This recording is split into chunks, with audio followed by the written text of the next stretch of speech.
오늘 은혜 받으실 하나님의 말씀 함께 보겠습니다. 출애굽기 23장 14절로 17절. 너는 매년 3번 내게 절기를 지킬지니라.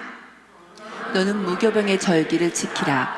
내가 내게 명령한 대로 아비벌에 정한 때에 이래 동안 무교병을 먹을지니 이는 그날에 내가 애굽에서 나왔음이라. 빈손으로 내 앞에 나오지 말지니라. 맥추절을 지키라. 이는 내가 수고하여 밭에 뿌린 것의 첫 열매를 거둠이니라.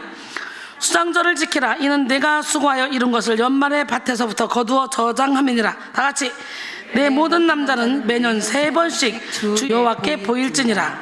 할렐루야. 감사가 만드는 치유, 변화, 기적, 이런 제목으로 은혜를 나눕니다. 상반기에 부어주신 하나님의 은혜에 감사하는 맥추감사절입니다. 맥추감사절은 보리맥 거둘추를 써서 보리를 거두어 드림에 감사드리는 절기라는 뜻을 가지고 있습니다. 맥추감사절의 기원인 맥추절은 한 해에 처음 익은 곡식을 거두어 감사하는 절기로 하나님이 직접 제정해 놓으신 절기입니다. 히브리어 원어로는요 하그 하카츠르인데요, 거두어 수확하는 절기라는 뜻을 가지고 있어요. 맥추절은 첫 이삭을 한 후 7주가 지난 후이기 때문에 77절 또는 오순절로 불리기도 합니다. 또한 맥주절은 단순히 볼이나 밀의 추수를 넘어서 중요한 역사적 의미 또한 내포하고 있습니다. 구약시대에 출애굽한 이스라엘 백성들이 시내산에서 하나님께 율법을 받은 때가 바로 맥주절이며, 신약시대에 예수님의 부활 후 성령께서 강림하신 성령 강림절 또한 맥주절입니다. 신명기 16장 9절로 11절.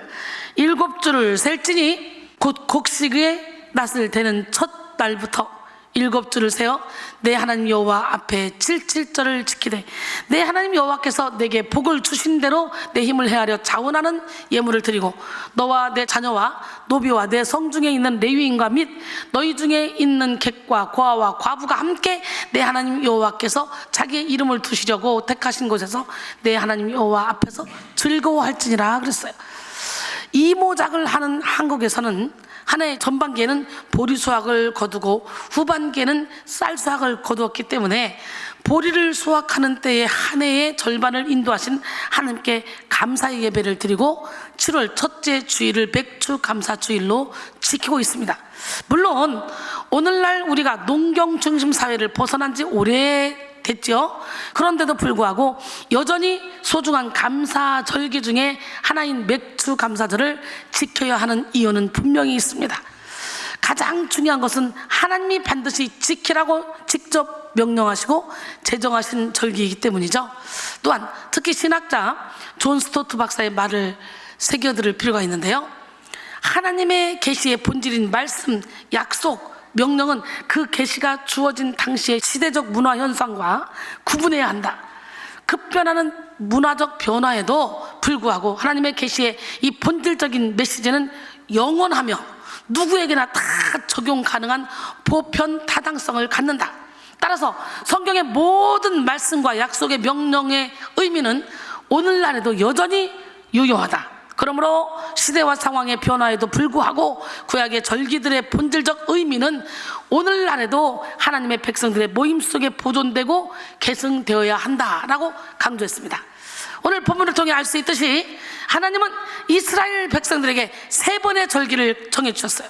첫째는 유월절로서 애굽의 고난과 억압에서 구원받은 은혜를 감사하는 절기고, 둘째는 맥추절로서 이스라엘 백성들이 농사를 짓고 처음 거둔 곡식의 첫 열매를 드리는 절기입니다. 바로 추수감사절이죠. 여러분, 그러므로 맥추절 속에 담겨있는 계시적 의미의 핵심은 바로 뭐냐? 감사입니다. 감사. 그것은 우리의 소출과 우리의 생명의 근원이 오직 주님께로만 비롯됨을 인정하는 감사입니다. 따라서 우리는 과거 농경 중심 사회든 오늘날 도시 중심 사회든 그 문화적 시대적 그런 상황과 상관없이 하나님이 주신 이 절기가 기억되기를 원하는 감사라는 본질적인 메시지에 집중할 필요가 있어요. 감사가 여러분의 삶 속에 매일매일 있어지길 원합니다. 저는요 매일매일 365일 시간마다 분마다 초마다 감사할 거리가 계속 생겨요. 작은 일에 감사할 때 큰 감사거리를 줍니다. 연초, 연중, 연말에 감사절기를 지키게 하심으로 감사의 훈련을 시키신 하나님, 그 하나님의 뜻을 우리가 알기를 원합니다. 감사는 인간의 뿌리 깊은 죄성을 치료하고 변화된 삶을 살며 기적을 누리게 하는 그런 강력한 권능입니다. 할렐루야. 감사할 때 우리는 하나님을 기억하고 하나님을 높이게 되죠. 감사 안에 담긴 행복과 은혜를 누리게 되고 조건과 환경을 초월한 능력을 받게 됩니다. 감사하는 사람은 사랑과 온유, 겸손과 친절을 영위하며 훌륭한 인격과 여유로운 태도로 인생을 멋지게 살아갈 수가 있습니다. 그래서 행복은 감사하는 문으로 들어와서 불평하는 문으로 나간다 그랬어요. 감사하는 문으로 행복이 들어온대요. 불평하는 문으로 행복이 나간대요. 그러니 여러분 날마다 감사해야 되겠지. 그러니까 제가 360일 24시간 행복하다, 감사하다, 기쁘다, 즐겁다, 나는 항상 그렇게 고백하는 것은 항상 감사함으로 행복이 내 안에 오게 해서 절대로 불평하지 않으니까 행복이 쌓아지는 거예요. 착착착 쌓아지니까 이렇게 육신이 피곤해 지쳐도 육을 뚫고 혼을 뚫고 영적인 이 세계에 들어가서 많은 영혼을 주님께로 인도하는 일에 쓰임받고 있지 않습니까? 키케로는 감사하는 마음은 미덕 중에서 최고일 뿐 아니라 다른 모든 미덕의 어버이다라고 했어요. 살아계신 하나님은 감사의 행위를 옳게 하는 자에게 천국문을 열어 구원의 복을 부으십니다. 시편 50편 23절, 감사로 제사를 드리는 자가 나를 영원롭게 하나니 그의 행위를 옳게 하는 자에게 내가 하나님의 구원을 보이리라 그랬어요. 시편 100편 4절에 감사함으로 그의 문에 들어가며 찬송함으로 그의 궁정에 들어가서 그에게 감사하며 그의 이름을 송축할지어다. 할렐루야. 예, 오늘 우리는 2022년 상반기에 누린 하나님의 은혜를 계수하며 구체적으로 감사하고 힘을 다해 감사해야 합니다. 오늘을 사는 그리스도인의 삶이 비록 여전히 어려운 상황과 환경 가운데서 생존과 생명의 보존을 위해 애쓴다 할지라도 우리의 생명과 보존 역시 전국적으로 하나님의 은혜임을 감사해야 돼요. 시편 127편 1절로 2절, 여호와께서 집을 세우지 아니하시면 세운 자의 수고가 헛되며 여호와께서 성을 지키지 아니하시면 파수꾼의 깨어있음이 헛되도다. 너희가 일찍 일어나고 늦게 누우며 수고의 떡을 먹음이 헛되도다 그랬어요. 그러므로 여호와께서 그의 사랑하시는 자에게는 잠을 주시는도다 그랬어요. 할렐루야. 예, 따라서 농사를 짓지 않는 성도들이라 할지라도 맥주절의 본질적 의미를 묵상할 때, 생명의 식탁을 대할 때 그 음식과 과일이 오기까지 하나님의 온 우주가 참여해 마련한 것임을 상고하며 감사할 수 있어야 돼요. 거저 만들어진 게 아니에요. 농부들의 수고와 땀이 있어서 만들어진 거예요. 그래서 우리는 감사해야 돼. 또한 맥주절의 감사는 여전히 산적한 현재의 문제들, 곧 국내외 경제적 악재들이 많잖아요. 금리와 물가 상승, 취업과 진학을 비롯한 여러 어려움 속에서도 하나님은 당신의 백성을 먹이시고 입히십니다. 그래 하나님의 공급하심과 은혜로우심에 감사함으로 살아야 됩니다. 이미 지난 한 해의 절반을 하나님 앞에서 중간평가를 해보고 자기 삶을 살펴봐야 합니다. 코앞에 닥친 그 문제에 급급해서 영적인 우선순위를 놓치지는 않았는지, 자기도 모르는 사이에 악한 영의 미혹에 넘어가서 시기, 미움, 다툼, 질투, 원망, 불평, 교만, 게으름의 죄에 빠지지는 않았는지 살펴봐야 돼요. 이번에 보니까 직장을 그냥 며칠씩 연차를 내고 그리고 창원까지 와서 숙소 잡아놓고 거기서 막 예배 드리는 우리 단원들도, 우리 성도들도 많더라고요. 대단한 열정을 가졌어요. 예, 하나님께서 그거 거저 받지 않으시고 능력으로 갚아주셔서 여러분도 멋지게 작품으로 써줄 줄 믿습니다. 특히 풍요로운 물질 사회 속에서 하나님과 그분에 대한 감사를 있는 영적 교만을 경계하여 오늘 이 시간에 겸손으로 무장해야 될 줄 믿습니다. 하나님은 가나안 땅에 정착하여 살게 될 하나님의 백성들이 처하게 될 영적 위험들에 관해서 이렇게 엄중히 경고하셨습니다. 신명기 8장 12절로 14절, 네가 먹어서 배부르고 아름다운 집을 짓고 거주하게 되며 또 내 소와 양이 번성하여 내 은금이 증식하며 내 소유가 다 풍부하게 될 때에 네 마음이 교만하여 네 하나님 여호와를 잊어버릴까 염려하라. 그럼에도 불구하고 하나님이 허락하신 복이 많다는 사실을 깨닫고 모든 죄를 회개하며 하나님께 더 가까이 나와야 합니다. 생명을 허락하신 은혜, 각종 사건 사고로부터 보호하신 은혜, 어려움을 만나도 속히 피할 길을 만나게 하신 하나님의 은혜에 감사하며 하나님만 높여드려야 돼요. 대구에서 김영숙 권사님이 사고 났다 이런 말을 들었어요. 보니까 대구 성전에서 예배 드리고 집 앞에 다 갔는데, 집 앞에 다 가니까 이제 나사가 풀렸대요. 집 앞에 다 간 상태에서 나사가 싹 풀려가지고 살짝 졸았는데 어떤 담벼락을 박았나 봐요. 그래서 차를 폐차시켰어요. 박았는데 순간 딱 정신을 잃었대요. 정신을 딱 잃었는데 정신 차리고 보니까 연기가 뽀글뽀글 나고, 보니까 뭐가 자기 앞에 이렇게 와 있더래요. 에어백이 다 터져가지고.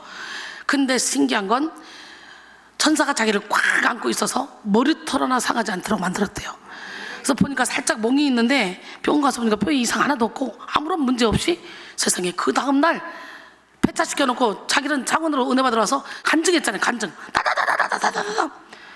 그 환경과 상관없이 폐차를 시키든 뭐든 이 상황에도 나를 건져주시고 에어백이 터져가지고 나를 고쳐주신 그 하나님께 감사하며 이 하나님을 찬양하는, 그게 진짜 믿음이에요. 대단하지 않아요? 할렐루야. 여러분, 감당하기 어려운 고난을 허락해서라도 하나님은 기도와 말씀에 가까이 하게 하십니다. 자아를 깨뜨리게 하십니다. 하나님만 소망하게 하십니다.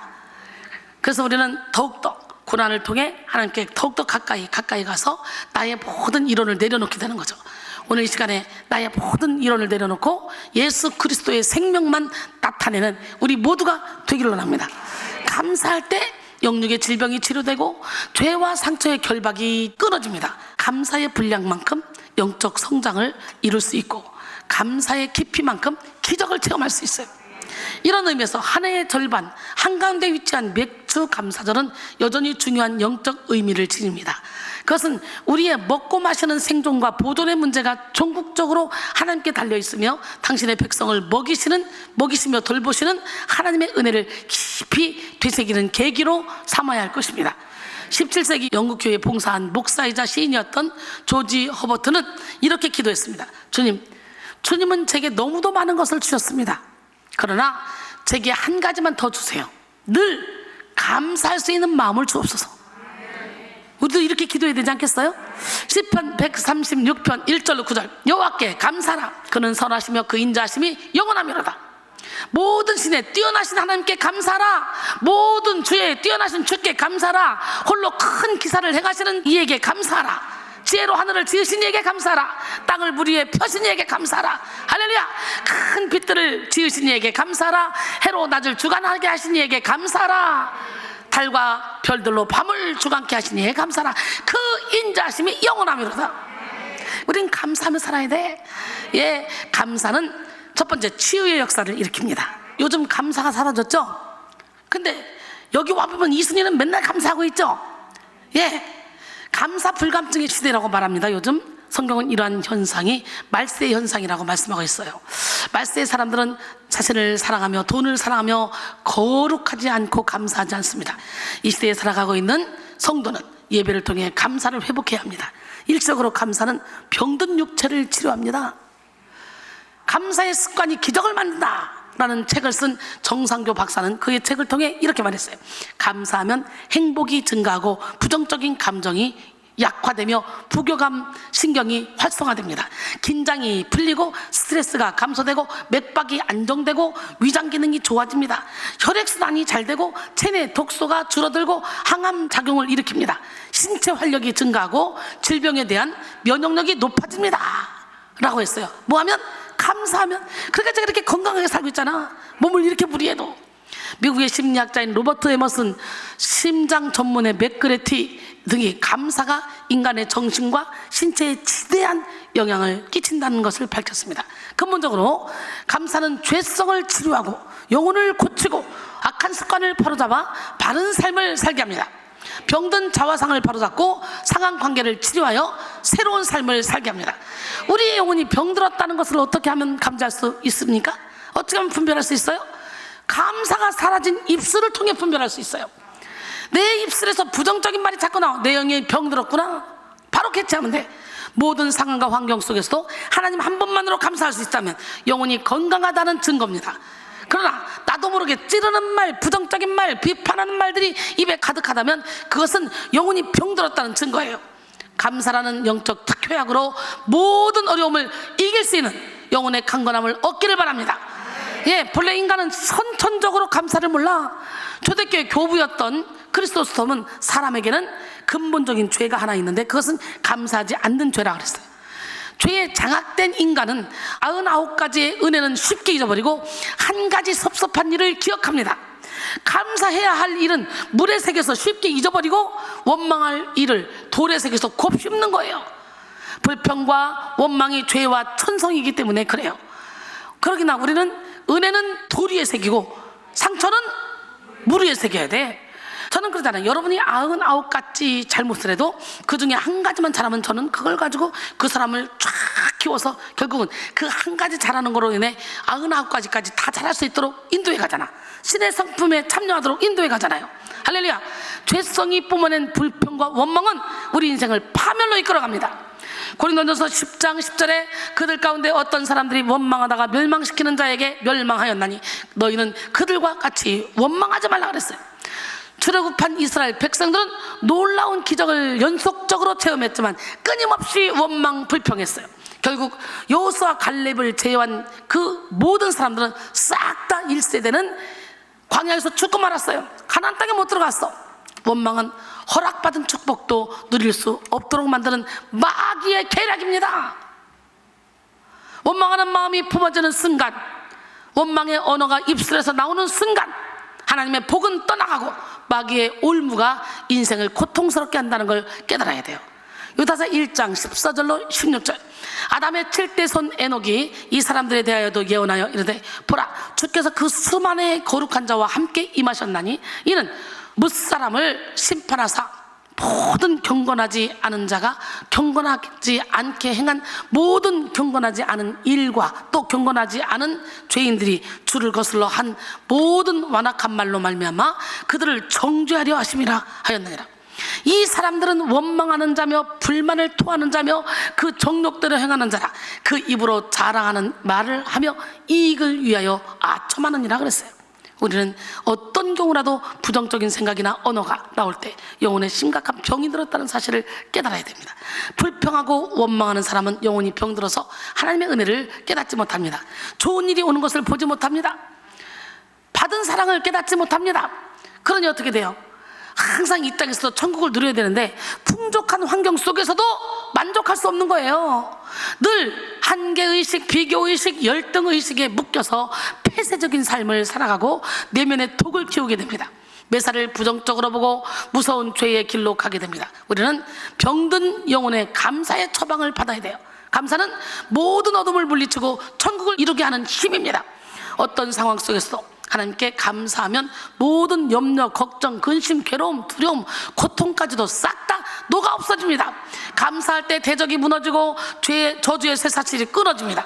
바로 이 시간 감사를 결단하고 실천함으로 치료의 역사를 경험합시다.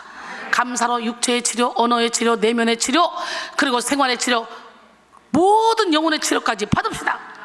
골로새 3장 15절로 17절. 그리스도의 평강이 너희 마음을 주장하게 하라. 너희는 평강을 위하여 한 몸으로 부르심을 받았냐니 너희는 또한 감사하는 자가 되라. 그리스도의 말씀이 너희 속에 풍성히 거하여 모든 지혜로 피차 가르치며 권면하며 시와 찬송과 신령한 노래를 부르며 감사하는 마음으로 하나님을 찬양하고 또 무엇을 하든지 말이나 일어나 다 주 예수의 이름으로 하고 그를 힘입어 하나님 앞에 감사하라 그랬어요. 할렐루야. 두 번째, 감사는 변화의 역사를 일으켜요. 부모는 자식을 낳기 위해 극한 고통을 감수하고 오랜 시간을 인내하지만 자녀는 쉽게 부모에게 감사하지 못합니다. 부모는 아이가 자라 스스로 살아갈 수 있는 성인이 될 때까지 쉬지 않고 자녀를 돌보고 수고를 아끼지 않죠. 그러나 자녀는 그런 부모의 헌신에 쉽게 감사하지 못합니다. 당연히 여겨요. 당연히. 어리고 미숙한 자녀는 부모의 희생과 사랑을 깨닫지 못하고 오히려 불평하고 원망하기가 쉽죠. 아무리 효자라 하여도 부모의 희생을 다 깨닫는 사람은 극소수입니다.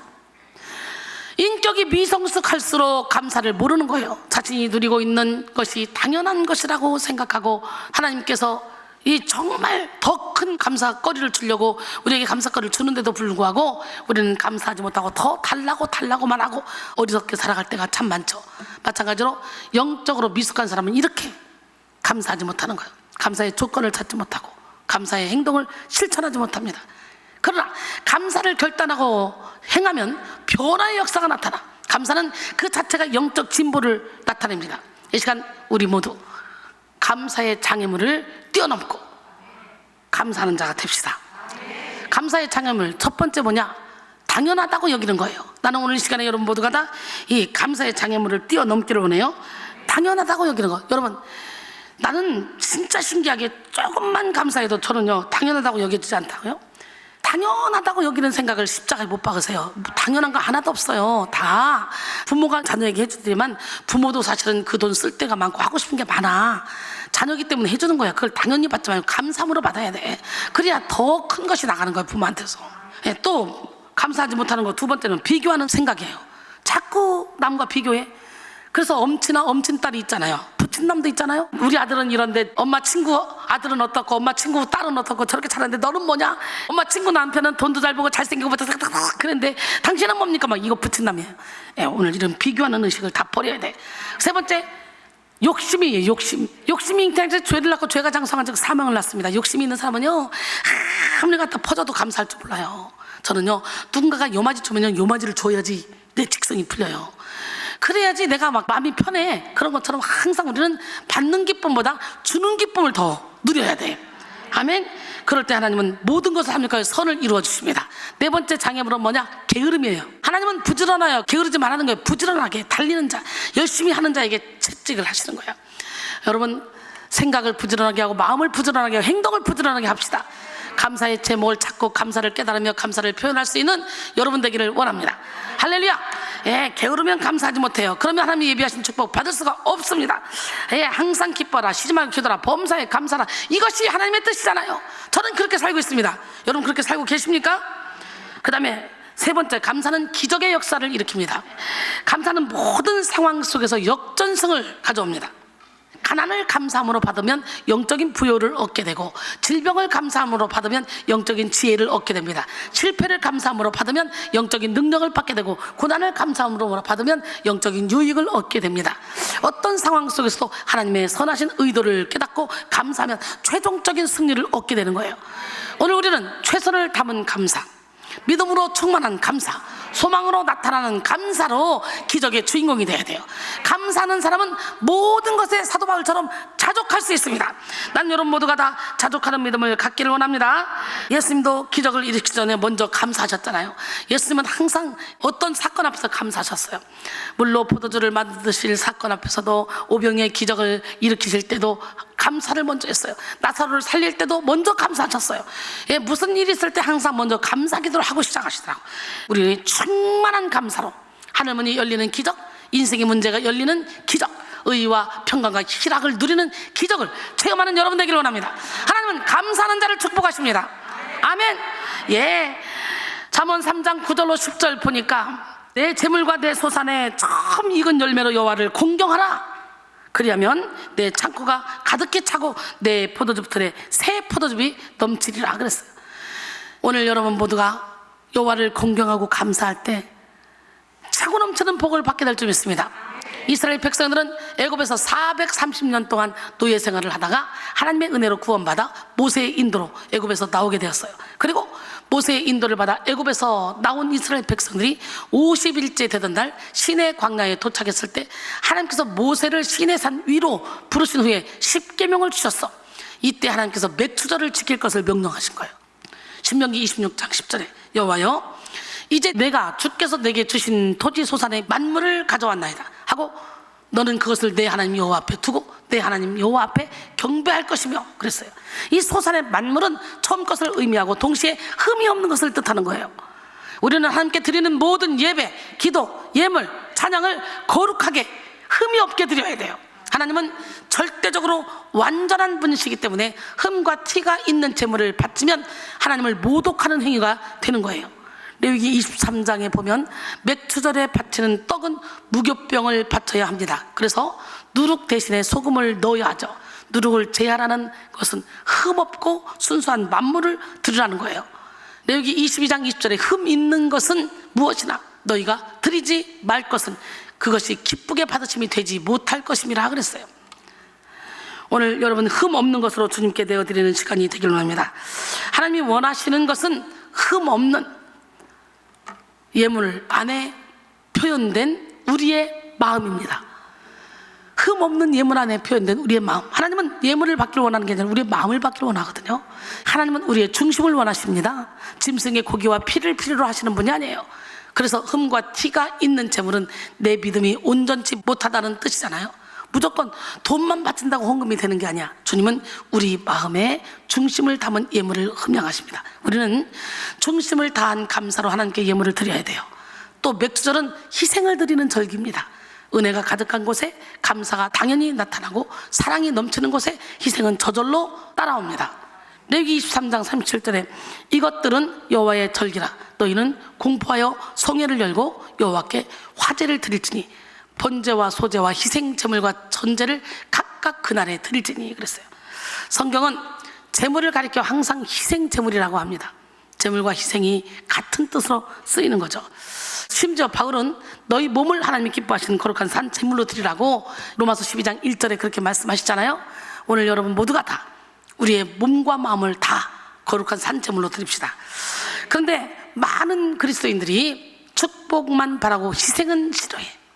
희생 없는 예배, 희생 없는 제물, 희생 없는 신앙생활만을 쫓는 사람이 많이 있죠. 이 사람들은 참된 그리스도인이 아닙니다. 십자가를 지지 않는 사람은 온전한 그리스도인이 아니에요. 기독교는 희생의 종교입니다. 희생을 통해 열매 맺고 희생을 통해 부흥을 일으키며 희생을 통해 천국을 이루는 것이 기독교입니다. 할렐루야. 예, 하늘의 밀이 땅에 떨어져 죽지 않으면 하나 그대로 있고 죽으면 많은 열매를 맺잖아요. 자기의 생명을 사랑한 자는 잃어버릴 것이요 이 세상에서 자기의 생명을 미워한 자는 영생하도록 보존한다고 요한복음 12장 24절 25절까지 말씀하시잖아요. 하나님도 우리를 사랑하시되 맏아들을 주시면서 정말 흠없고 티도 없고 깨끗한 어린 양을 주시면서 희생하셨잖아요. 그 희생하는 사랑을 받은 우리는 다시 희생의 예물로 주님께 감사하는 삶을 살아야 합니다. 희생을 감사하십시오. 그것이 바로 하나님이 기뻐 받으시는 합당한 맥주절 제사입니다. 맥주절의 이런 기본 정신을 계승합시다. 첫 열매를 드리고 흠없고 티없는 제물과 희생을 바칩시다. 흠없는 예물을 드리는 감사, 희생을 드리는 감사, 치유와 변화, 기적을 부르는 감사, 그 감사를 경험하시기 바랍니다. 그리고 치유를 받기를 원합니다. 우리는 아무것도 아닙니다. 그런데 주님이 우리와 함께 하시면 능치 못함이 없습니다. 오늘 결론적으로 사랑하는 여러분, 2022년 상반기를 결산하는 맥주 감사전에 받은 은혜를 계수하며 힘을 다해 감사합시다. 감사로 영육의 치료를 경험하고 삶의 모든 변화를 이룹시다. 하늘에서 임하는 기적의 역사를 체험하며 영적 전진을 이룹시다. 최선을 다한 감사, 희생을 드리는 감사, 온전한 감사로 하나님을 기쁘시게 하고 전인의 축복을 누리는 여러분 되기를 바랍니다. 할렐루야. 하나님께서 감동하실 만한 감사로 치유와 변화, 기적의 주인공이 되기를 주님의 이름으로 축원합니다.